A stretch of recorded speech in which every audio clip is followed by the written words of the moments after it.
In the past few months, the internet was dominated by the arrival of Puss in Boots, and as a result, multiple DreamWorks vs Disney memes that have spawned highlighting a superior quality of animation and storytelling when Disney has slipped up. And of course, that is something we could fully agree on, that Puss has been a better story than the lackluster quality and animation that Disney had, but this has been an argument since its very founding, where I find a need to expand upon it because only now, when they have released this, and of course the recent Ruby Gillman trailer, that most people think that everything that DreamWorks is doing is pointing fun at what Disney is doing and whatnot, where newer generations are just finding what this company was virtually founded on. The studio, founded by the embittered ex-Disney executive Jeffrey Katzenberg, who I actually despise on a lot of things, where of course at the very least I can appreciate the films that he's given us to rival the animation and live action departments of Disney in the 90s and early 2000s. And the point of this video is to highlight the highs and lows of both companies, what they are doing right and wrong in their animation in their past and future, and the concerns that I actually have of both, leaning towards the optimistic outcome of DreamWorks' upcoming projects and the uneasy feeling of what Disney has attempted to do, focusing on turning everything from 2D and now 3D into soulless live action and whatnot. The history of DreamWorks is unique, beginning again to be counteracting Disney and Pixar to the extent with the likes of Ants, their very first film, which was 3D, with like Toy Story itself was for Pixar, and one that was actually released under the background of a public feud between Katzenberg and Pixar because of A Bug's Life that was released during the same year. And Bug's Life was a bit more well known in the public at the time from what I hear,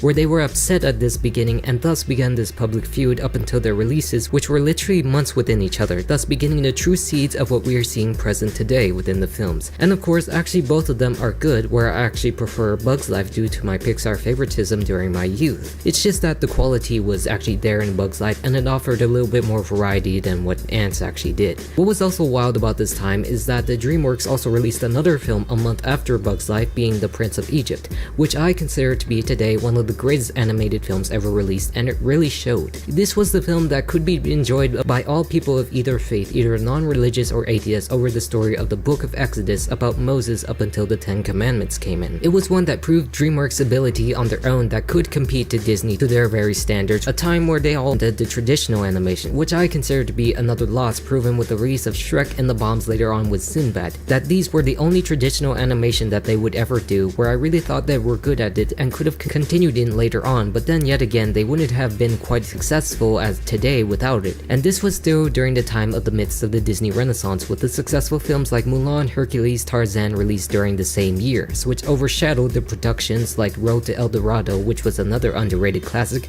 and then again Spirit, a film that was a box office disappointment that somehow got a standalone sequel in 2021 in 3D animation, which also sucked too, where they also had a prequel to The Prince of Egypt during this time, only released on direct-to-DVD based off the count from the Book of Genesis, where of course it just showed no matter how hard they tried to commit to this animation style, it just couldn't work compared to the likes of Disney's disappointments like Atlantis, where at least most people actually knew that they had it in them with The Emperor's New Groove and Lilo and Stitch, where they then decided to release Shrek, where it would change everything we knew about DreamWorks. Because here was a film that really shaked up everything about the typical fairy tale tropes, and I'm not going to talk about the history of the production, but the release of the film in regard of what it showed. Because compared to Ants, this was the real film that showed that they could compete with Pixar and by extent Disney, as they started to capitalize off of this new animation, where as we know, Disney actually sabotaged their other films to seeing how popular this could actually be for them. Because this was the first film that really became a parody of the classic Disney fairy tales that we'd see predominantly in this very series later on, and the main formula of what most DreamWorks adaptations would be about,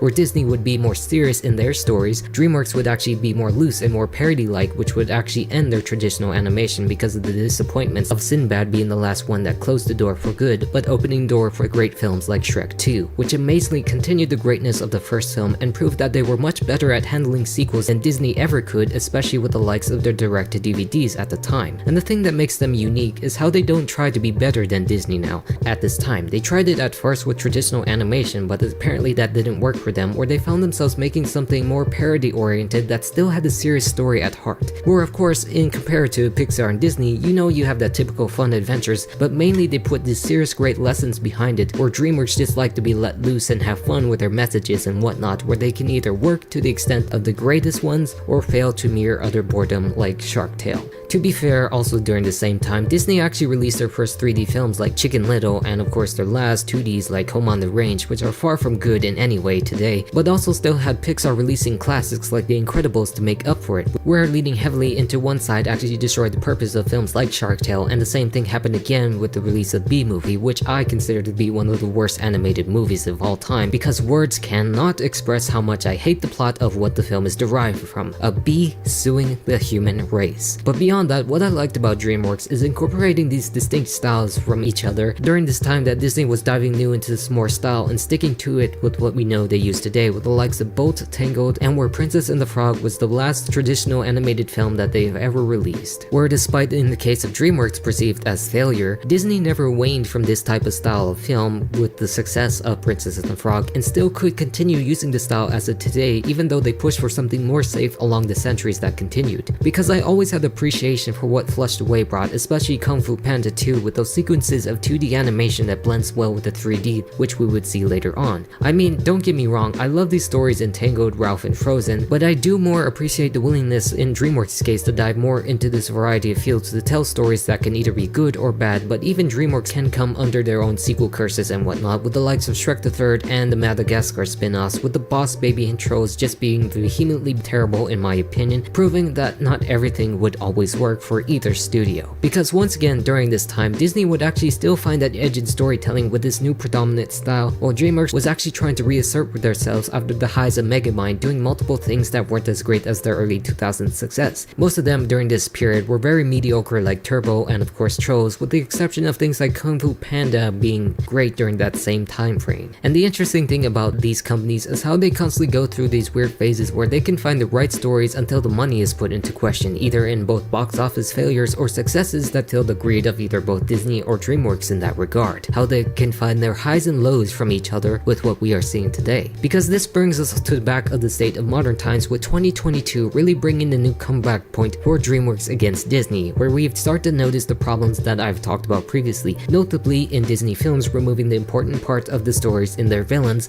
where DreamWorks did nothing but mainly talk about their villains. And of course the style of these films really brought into the fold, taking inspiration from the Spider-Verse, which virtually changed the industry forever, allowing the goofiness of the bad guys to enter the screen and the 2D painted visuals on the 3D animation and Puss in Boots, and plus those slowed down frames like Spider-Verse. And it's one that actually virtually brought up the argument that DreamWorks was actually better than everything else. And the argument that the internet said about DreamWorks is better than everything else in their eyes just really didn't make sense to me, comparing things like Puss to Avatar 2 for some reason via Rotten Tomato ratings as a useful argument you could make, which are just two distinctly different films. Like, one is completely live action in its world built by James Cameron, and the other is an animated film that primarily is a kid's film at heart. And I just didn't get why people were just comparing one big film that made $2 billion to a film that only made like $500 million in that regard. It just doesn't make sense, but of course it reflects on the quality of what that film brought back to DreamWorks and what it actually meant. All of which to put a dent in Disney's name because of how people felt betrayed by their quality recently and the terrible themes that they propose. Because compared to DreamWorks, they just didn't have the ability to include any villains in their sequels or even capable of having them at all in this point,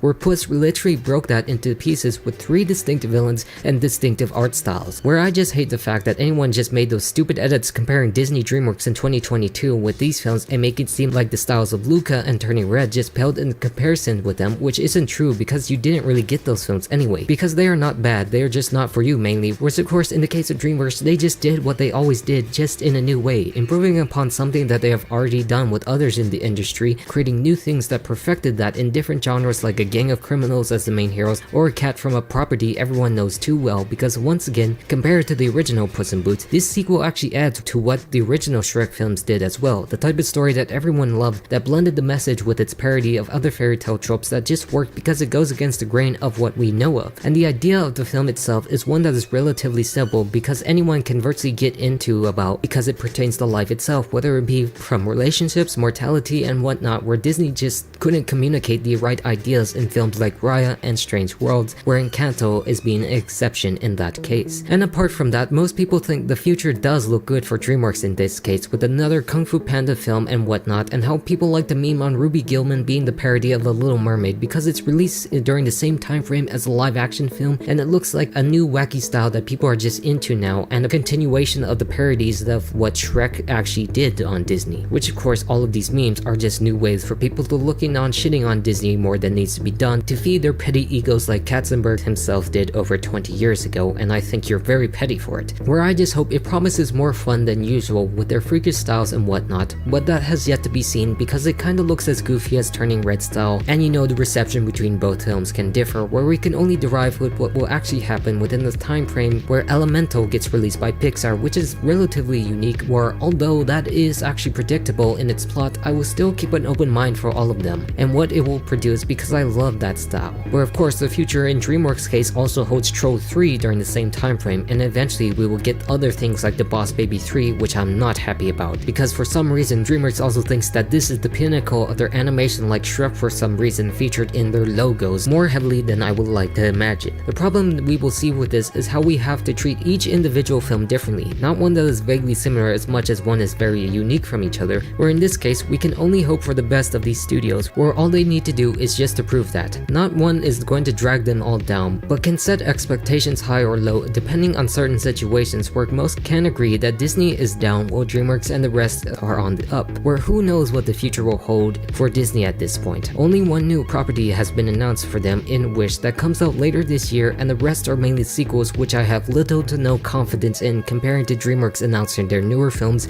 and newer sequels that are still so and so to be seen. So as you can see, most of this argument just stems from recognizing that good stories can be told if they actually focus on them and if the vision and passion are primarily there for their stories, which DreamWorks can do and never waned at all, where they just need to have the ideas that can or cannot work depending on what happens. It's just that age-old question of DreamWorks versus Disney will continue and proves if there is passion behind something, it can work, and if that really isn't there in the eyes of a soulless corporation like Disney, then it won't, like their current trajectory. So yes, the lesson that can be learned here is that the two, no matter how great their animation or something is, the most important part that matters is the story, and if you do that, you will always win that argument. And with that all said, I'm all done, so goodbye.